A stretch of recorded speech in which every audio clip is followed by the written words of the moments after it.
Derecho sucesorio, parte 2. La sucesión testamentaria que contiene el testamento. Bueno, digamos desde ya, y esto es un párrafo recogido de los manuales, que solamente refleja la importancia que tenía el testamento en el derecho romano, ¿no?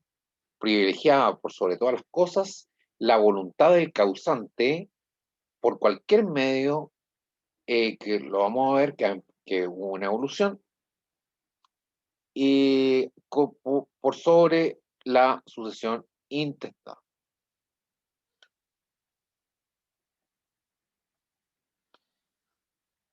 Definición de testamento. Ya el profesor Argüello nos señala que dos definiciones se encuentran en las fuentes. Modestino, una de ellas, decía que es la justa expresión de nuestra voluntad respecto a cuál quiere que se haga después de su muerte. De tal forma, pero estas definiciones en realidad no recogen el espíritu de lo que se debía entender por testamento.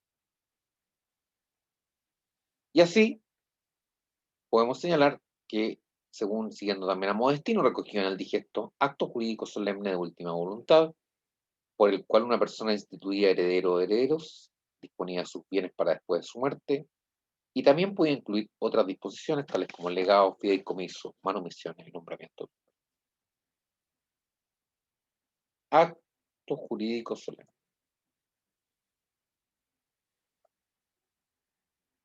La sucesión no solamente incurría en sus derechos, sino también en todo tipo de relaciones. Y la sucesión testamentaria prevaleció siempre sobre la sucesión intestada.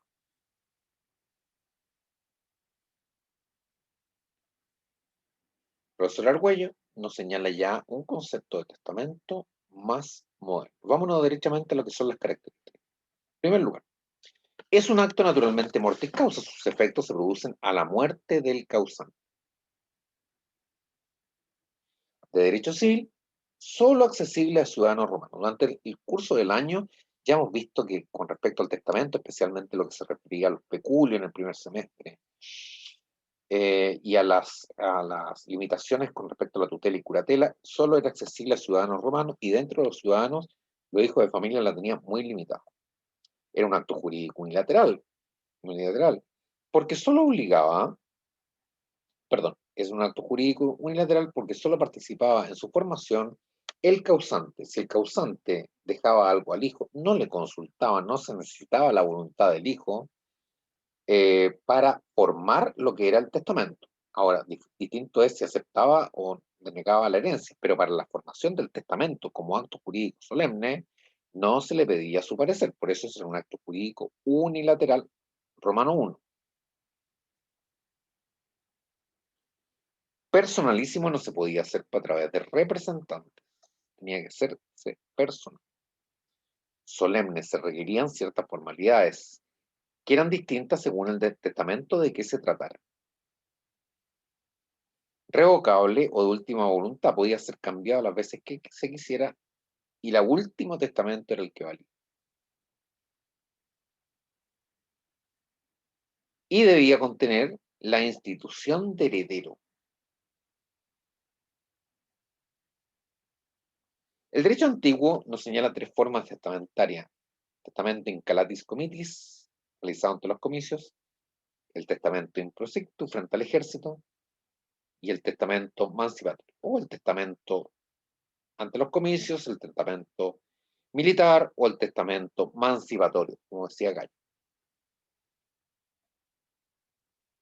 Y ahí está cada uno de ellos. El primero, el testamento que se hacía por el pater familia en tiempo de paz frente al comicio curial.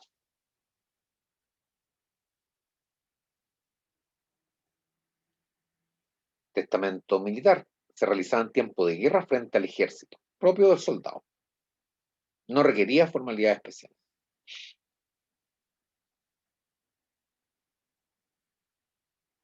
Testamento emancipatorio. Los anteriores no podían otorgarse en cualquier momento. Apareció entonces el testamento Pares Libram o testamento mancipatorio, nuevamente una manifestación más de la emancipación, no solamente para la transferencia del dominio.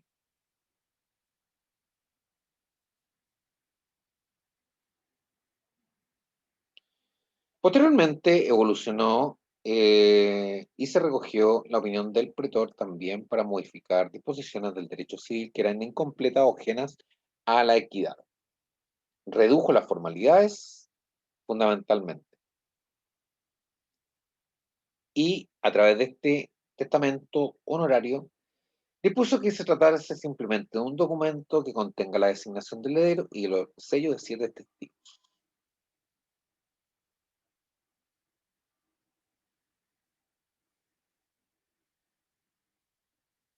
Ahí la diapositiva lo reseña.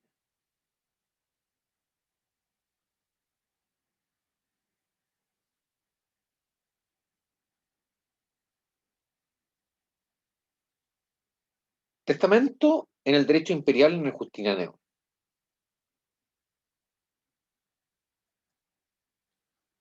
Estaba un testamento tripartitum, ya que tomó del derecho antiguo la necesidad de los testigos y su presencia en un acto, del derecho honorario los sellos y el número de testigos, y de las constituciones imperiales el requisito de la firma del testador y de los testigos.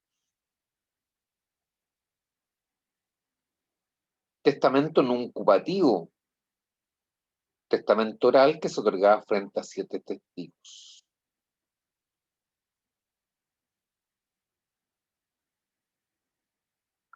Testamentos públicos, testamento apud acta condictum y el testamento principio oblatum.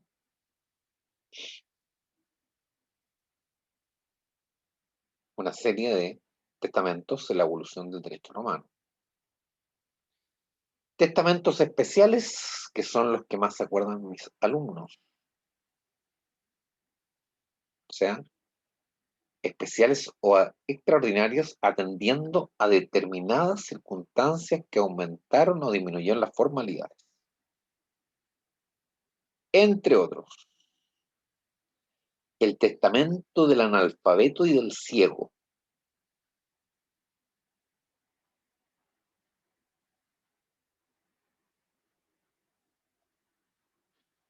Testamento para la peste en el campo del padre a favor de sus hijos. Fíjense el de la peste, para el que no se exigía la presencia simultánea de los testigos con el propósito de evitar el contagio.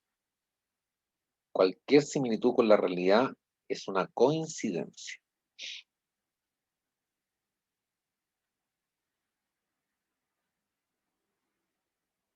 Testamento militar ya más desarrollado que la época arcaica y hoy existe también. Esta es una excepción al principio de que nadie puede morir en parte testada y en parte intestado. Aquí, en este testamento, sí se podía, de tal manera que se tenía un patrimonio de 100 y solo dejaba 50, se podía abrir el resto de los 50, el otro 50% a los herederos ab intestato. Y no necesariamente entonces se formulaba la institución del derecho de acrecimiento que vimos en el primer video.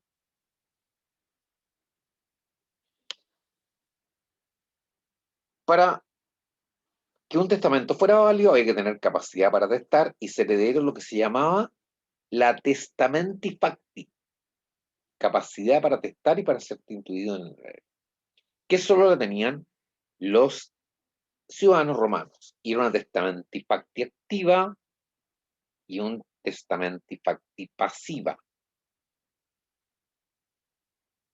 Y ahí está la diferencia.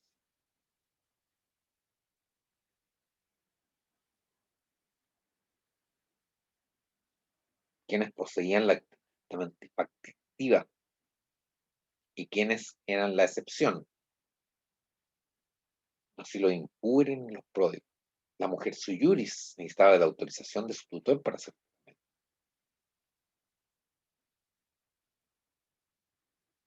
Los hijos de familia, por regla general no, pero sí hubo una excepción con los peculios castrenses y cuasi castrenses.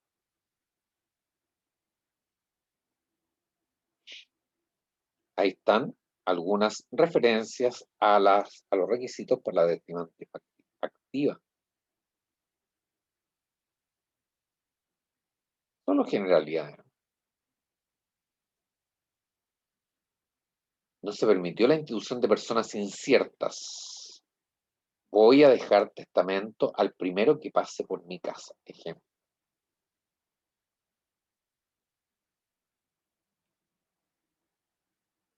Tampoco se permitió la institución de personas jurídicas salvo el Estado romano. Lo que es muy propio hasta el día de hoy. Mucha gente muere, ¿eh? Y a veces se dice que para salvar su alma dejan todo a la iglesia. Eso se hacía mucho en el siglo XX. Y para qué decir en la Edad Media, en que estaba la Inquisición y la iglesia tenía un tremendo poder de vida y de muerte. Veas el efecto, la Inquisición.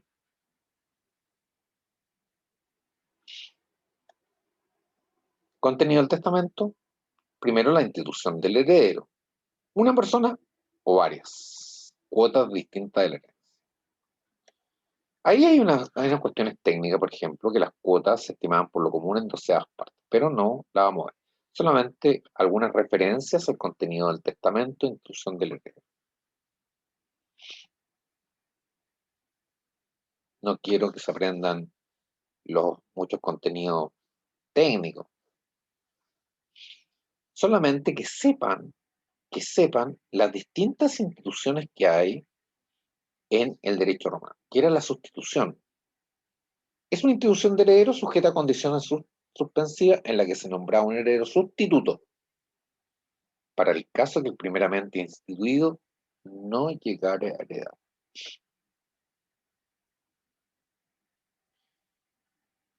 Nulidad del testamento era posible, sí, por siguientes causas. Capítulo de minuto del testador,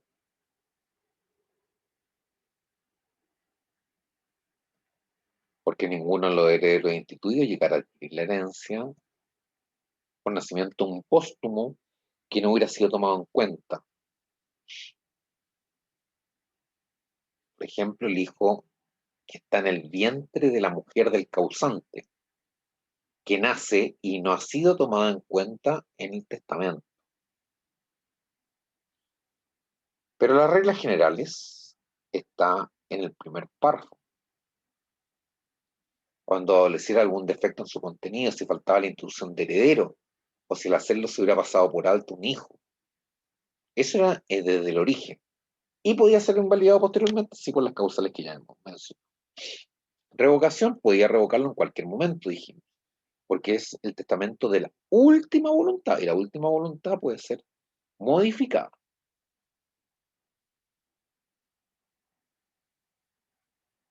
Revocación.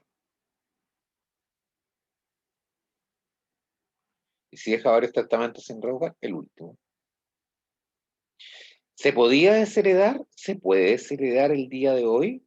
Sí, pero no por cualquier causa. El día de hoy se contemplan causas que no es materia de este ramo, ni de este momento, pero hoy se puede desheredar, por ejemplo, un hijo, sí, pero por causales graves. Por ejemplo, que haya atentado contra el causante, atentado contra la vida por el causante, o lo haya dejado en el abandono. En Roma sí era posible, sin expresión de causa, fíjense, pero había que designarlo.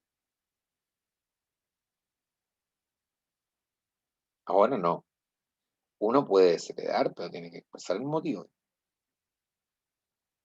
Sin expresión de causa. O sea, en el antiguo romano, yo quiero desheredar a mi hijo, no decía por qué.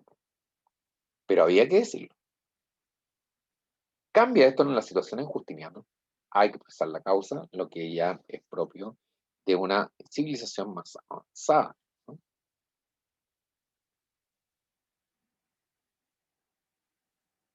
Desheredamiento.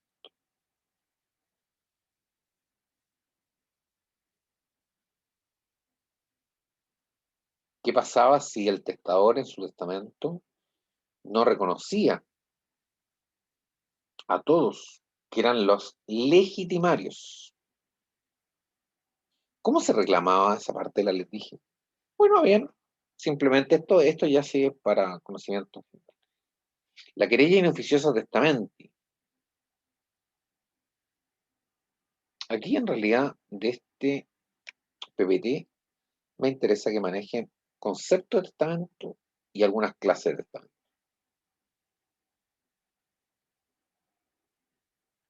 Querella inoficiosa testamento. Para el caso de un heredero en que ese heredero no ha sido reconocido en él.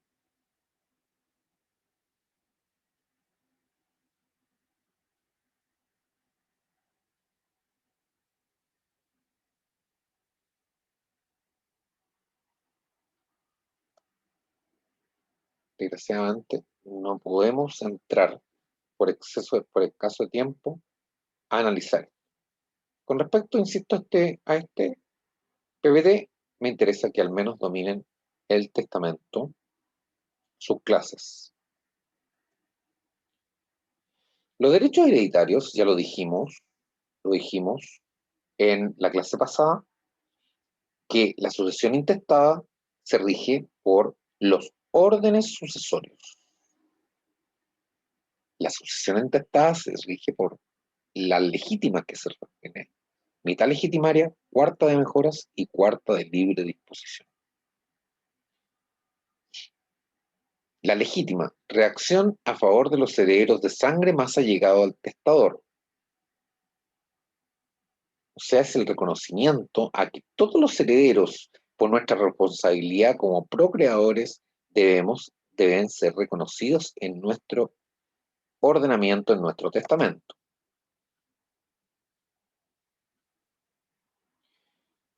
La legítima era el reconocimiento al derecho de los herederos a hacerles contar como tales en el testamento. Instituto de la legítima. El día de hoy se manifiesta en que el testador no puede disponer libremente de sus bienes y previamente debe respetar, aún contra su voluntad, el derecho que tienen los legitimarios, es decir, las personas que sin testamento tuvieran derecho a la herencia.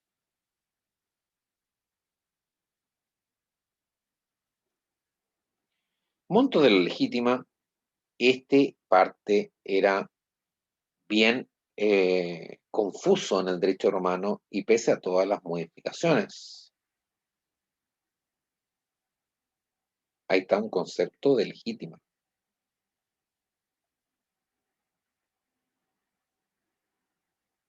El testador no podía excluir por su propia voluntad a los parientes forzosos o legitimados o que corresponden según los órdenes sucesorios por propia voluntad. Tenía que dejarles algo.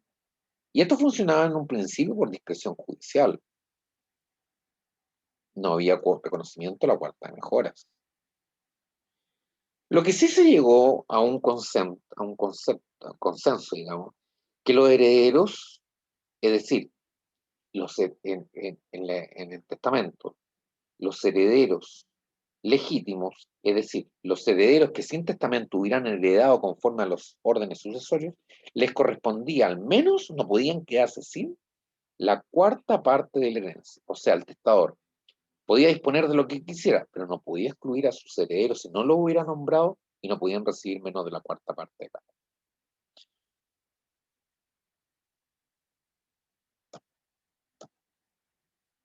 legítimo.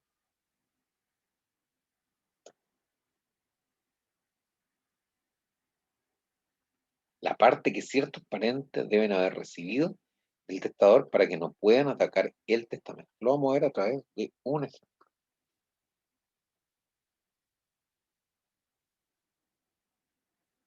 Pero ¿cuánto le tenemos que dejar a los herederos? Esa es la pregunta, la legítima. O sea, el testador dispuso su testamento, pero no dispuso que se le entregara a sus herederos. Bueno, tenemos que arreglar el testamento o en un principio dejarlo nulo. ¿Pero cuánto? Bueno, en un principio era decisión judicial arbitraria. Y después se fijó la cuarta parte. Entonces se reflexionaba así. Si en el testamento el testador tenía que dar algo por ejemplo, a sus parientes. ¿Pero a qué parientes? A los parientes que sin testamento hubieran sido reconocidos como herederos conforme a los órdenes sucesorios.